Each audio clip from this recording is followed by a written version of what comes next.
Le journal de 6h30 avec Fanny Marceau. Bonjour Fanny. Bonjour Jacques, bonjour à tous. Plus de 2 ans qu'ils dorment dans les geôles sombres du Hamas, cachés, déplacés au gré des attaques israéliennes, persuadés que seule la mort est au bout du tunnel. Ça y est, les derniers otages enlevés le 7 octobre 2023 vont enfin être libérés. Premiers échanges prévus dans une demi-heure. Frédéric Simon, vous êtes le correspondant d'Europe 1 à Tel Aviv en direct avec nous à quelques minutes du début de ces libérations tant attendues.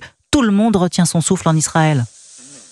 Et oui, avec un premier développement concret de cette matinée qui s'annonce très riche en émotions pour les Israéliens, puisqu'il y a une vingtaine de minutes, le Hamas a publié la liste des otages vivants qu'il s'apprête à libérer. Elle correspond à celle dont disposait Israël. Les 20 captifs devraient être libérés en 2 étapes. La première à Gazaville, dans une demi-heure environ. La seconde, 2 heures plus tard, dans des secteurs situés plus au sud du territoire gazaoui. Des informations à prendre au conditionnel, tout comme celle qui faisait état de la volonté du Hamas, contrairement à ses engagements, d'organiser une mise en scène autour de la remise des otages aux représentants de la Croix-Rouge. Quoi qu'il en soit, l'émotion en Israël ne cesse de s'intensifier, celle des proches des 20 otages vivants qui devraient retrouver leur liberté ce matin, mais aussi celle de l'ensemble des Israéliens, nombreux dès l'aube à converger vers l'emblématique place des otages à Tel Aviv.